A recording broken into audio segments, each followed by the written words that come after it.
हरे कृष्णा, राधे राधे। किशन दासी के चैनल में आप सभी प्यार प्यारे हर जी भक्तों का स्वागत है। और आप सब कैसे हो? कान्हा जी की कृपा से आप सब ठीक होंगे। तो आज मैं कार्तिक मास का 13वां अध्याय सुनाने जा रही हूँ। कथा अच्छी लगे तो जरूर शेयर भी करना।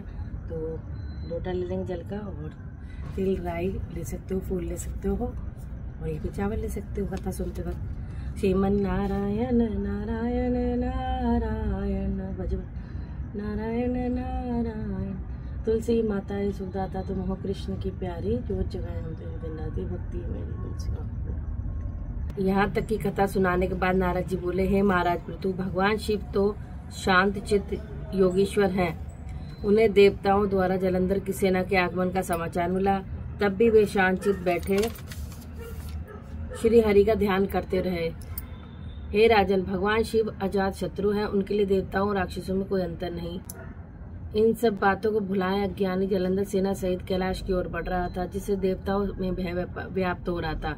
भगवान शिव ने जब उनकी यह दशा देखी तो उन्होंने इस समस्या से देवताओं को मुक्त कराने का मन बना लिया और मन ही मन का आह्वान किया। लीलाधारी भगवान विष्णु तुरंत ही वहां प्रकट हो गए। तब भगवान शिव ने कहा कि हे नारायण, आपने देवताओं को त्रास देने वाले दैत्यों को जीवित क्यों छोड़ दिया? इतना ही नहीं, आप स्वयं लक्ष्मी जी और अपने गणों सहित उसके घर में जाकर विराजमान हो गए। आखिरकार इसका कारण क्या है? तब भगवान विष्णु बोले, हे महादेव, यह महादैत्य आपके अंश से उत्पन्न हुआ है और लक्ष्मी जी का भाई भी है। दूसरी ओर ब्रह्मा जी का वरदान भी है कि इसकी मृत्यु आपके ही हाथों होगी।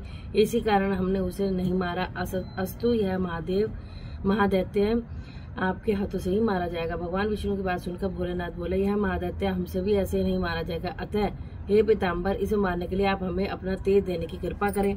शिव जी की इच्छा अनुसार पहले भगवान विष्णु उन्हें अपना तेज प्रदान किया। तत्पश्चात सभी देवताओं ने उन्हें अपने अपने तेज प्रदान किए। तब महादेव सभी तेजों को एकत्रित कर उससे ज्वालामाली, सुदर्शन चक्र और एक वज्र बनाकर जलंधर से युद्ध करने को तैयार हो गए।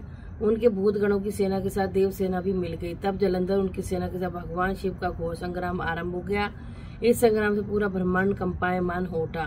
संग्राम में जितने भी दैत्य मारे जा रहे थे, दैत्य शुक्राचार्य उन्हें अपनी संजीवनी विद्या से जीवित करते जा रहे थे। यह देखकर शिवगण भागकर भगवान शिव के पास गए और उन्हें सारा वृत्तांत कह सुनाया। तब भगवान ने तत्काल अपने मुख से कंदरा के समान मुख वाली एक विकराल कन्या उत्पन्न की। वह कन्या हुंकार बढ़ती हुई आगे बढ़ी और दैत्यों का भक्षण करती हुई दैत्य गुरु शुक्राचार्य को उठाकर अलोप हो गई। अब शिवगण निर्भय होकर दैत्यों पर टूट पड़े। उनके प्रहारों से भयभीत होकर दैत्य सेना भाग खड़ी हुई। सेना को भागते देख जलंधर के सेनापति शुंभ, निशुंभ और कालनेमी शिवगणों में भिड़ गए। जब दैत्यों की सेना के प्रहार से शिव सेना आहत होने लगी तो गणेश जी शिवगणों की सेना की ओर लड़ने आए और उन्हें तथा शुंभ के बीच घोर संग्राम हुआ। इस बार अपनी सेना को हाथ देकर जलंधर स्वयं रण क्षेत्र में आया। उधर शिवगणों की सेना में से शिव के प्रमुख वीरभद्र भी सामने आ गए। वीरभद्र ने जलंधर पर अनेक प्रहार किए, जिसे कुद होकर अपने गणों देव सेना की ऐसी पराजय देखकर भगवान शिव स्वयं नंदी पर सवार होकर सामने आ गए। अब उनमें और दैत्यों में भयानक युद्ध होने लगा। भगवान शिव के बाणों के प्रहार से दैत्य सेना इस प्रकार भागने लगी जैसे कार्तिक मास के व्रतों से पाप समूह भाग जाते हैं। तभी भगवान शिव के एक बाण से दैत्य सेना का सिर काटकर धरती पर जा गिरा। घन गर्ज करता जलंधर आगे बढ़ा। शिव पार्वती जी ने तुरंत उसके रथ के घोड़ों और सारथी को मार डाला। तब जलंधर रथ से कूदकर पृथ्वी पर आ गया और खड्ग लेकर शिव जी की ओर दौड़ा। भगवान शिव ने तुरंत आगे बढ़कर मुक्का उसकी छाती में मारा। इस प्रकार से जलंधर बेहोश हो गया, मगर कुछ ही क्षणों बाद वह उठ खड़ा हुआ और युद्ध रत हो गया। दोनों में भयंकर युद्ध होने लगा। जब जलंधर ने देखा कि भगवान शिव अजय हैं तो उसने माया रचनी आरंभ कर दी। उसकी मायावी माया से गंधर्व तथा अप्सराएं युद्ध क्षेत्र में नृत्य गायन करने लगी। भगवान शिव भी उसकी इस माया के वशीभूत होकर भूल नृत्य करने लगे। चुने भगवान की जय, कार्तिक महात्मा की जय।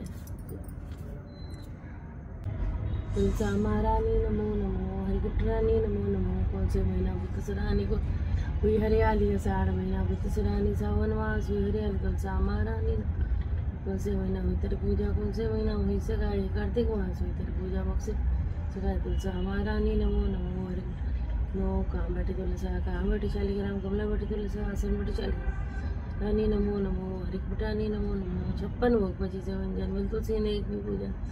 नमो नमो हरिप्राणे नमो नमो ज्योति समिति आरती गावे बसी वैकुंठ परम पद पावे आरती गावे मनवांछित वैदिक वाक्य महारानी नमो नमो तुलसी माता यशोदाता तुम हो कृष्ण की प्यारी जो जगाए हम तेरी भक्ति आप सभी स्वस्थ रहिए, मस्त रहिए। राधे राधे सभी को।